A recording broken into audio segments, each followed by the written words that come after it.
Eh bien salut à toutes et à tous, c'est Maxime et bienvenue pour ce nouvel épisode de CCV dédié à la cryptozoologie.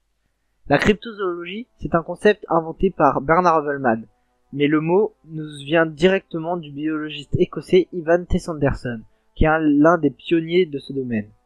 Nous pouvons séparer le mot en trois parties, d'origine grecque. On a crypto, qui vient du grec cryptos, donc caché comme dans le mot crypté. Puis en fait, on a zoo, qui vient du grec zoion, tout ce qui touche aux animaux, comme quand tu vas au zoo, quoi, logique. Et ensuite, on a logi, qui vient du mot logos, qui signifie les études. Grâce à cela, on obtient en fait une définition assez claire de la cryptozoologie. C'est donc l'étude des animaux cachés.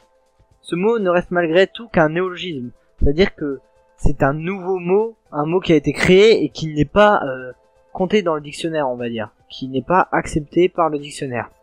La cryptozoologie est un peu plus précise, car elle ne traite pas des animaux inférieurs à la taille d'une grenouille. C'est-à-dire qu'on ne va pas se pencher sur les insectes, car ils sont trop petits et il y en aurait trop à traiter.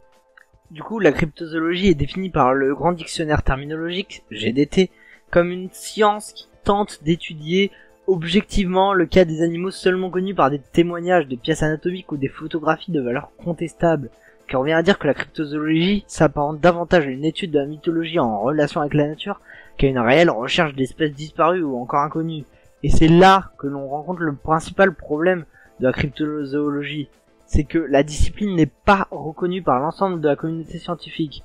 Vous l'aurez peut-être compris, mais la cryptozoologie est très mal vue par cette communauté. Tout cela parce que son monde de réflexion est différent de cette dernière. Et c'est là qu'on a besoin d'une petite explication pour tout comprendre. Les scientifiques ont un mode de réflexion ultra simple, sobrement appelé la démarche scientifique. T'observes un phénomène, t'émets une hypothèse à ce sujet, puis t'effectues une expérience pour vérifier si ton hypothèse a été correcte ou pas.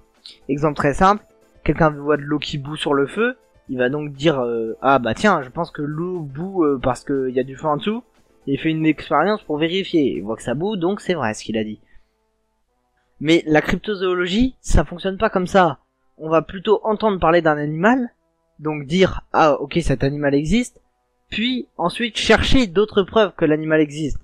Et ça jusqu'à voir l'animal de manière concrète et pouvoir prouver son existence. Et c'est pour cela que la cryptozoologie n'est pas vraiment prise au sérieux, car elle se base sur des témoignages et non des observations, et affirme l'existence de ce qu'elle cherche au lieu de théoriser.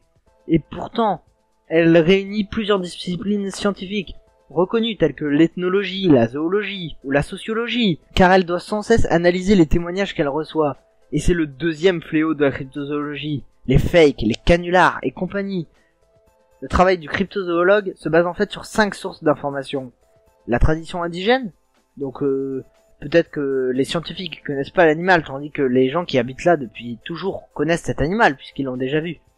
Puis les témoignages, c'est en fait différent de la tradition, parce que l'animal est perçu à l'aide des 5 sens de la personne qui témoigne. Par exemple, la vue, l'odorat, ou l'ouïe même, voire le toucher. Puis on a les empreintes physiques. Par exemple, des traces de pas, des griffes, des enregistrements visuels. Ensuite, on a les fragments anatomiques.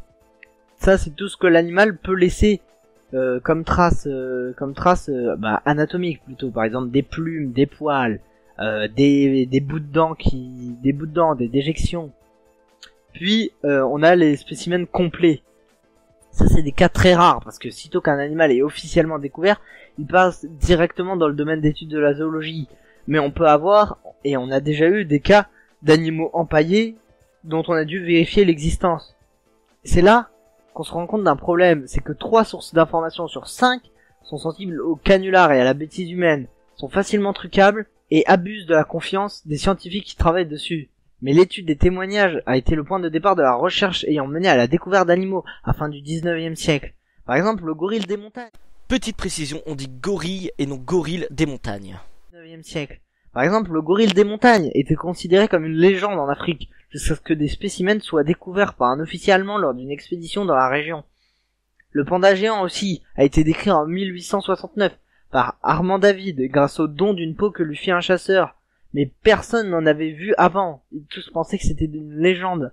L'okapi, découvert en 1901 par Harry Johnson, Cet animal était bien connu des pygmées, mais aucun scientifique n'en avait vu. L'okapi a fait l'objet d'une campagne de recherche systématique financée par le gouvernement britannique au début du XXe siècle. À l'heure actuelle, les résultats de la cryptozoologie ont quelquefois été probants, mais de nombreux éléments présentés comme des preuves ont été invalidés par un examen rigoureux. Le plus gros fake qui a séparé la communauté scientifique carrément, c'est le cas des rhinogrades, un faux livre scientifique écrit par Harald Stumke.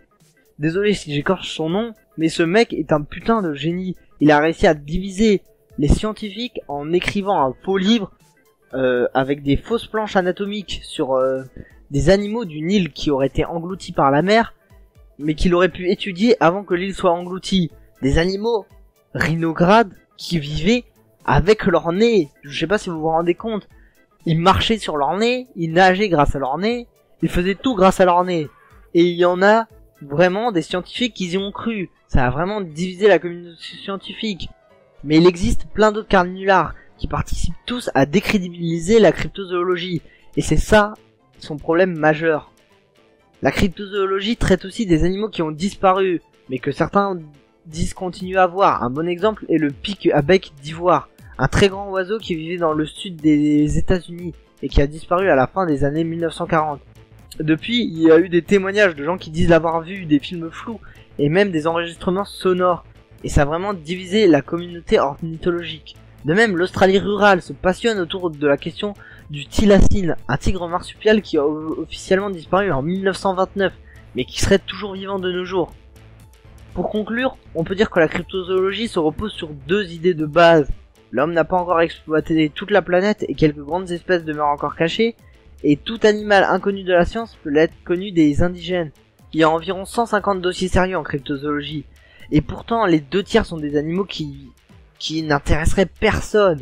Cette discipline est sérieuse et rigoureuse et ne se limite pas à des animaux trop stylés ou des créatures légendaires du genre monstre du Loch Ness.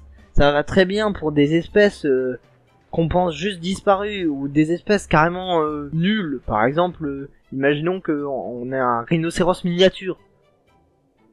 Bon, comme ça paraît un peu stylé, mais c'est vraiment nul si on annonçait qu'on a découvert des rhinocéros miniatures. Merci d'avoir pris la peine d'écouter cet épisode jusqu'au bout. Tous les liens sont dans la description si vous voulez les infos. J'ai mis aussi des liens supplémentaires sur des fakes et un site vraiment pas mal qui parle vraiment bien de la cryptozoologie. C'était Maxime, bye tout le monde.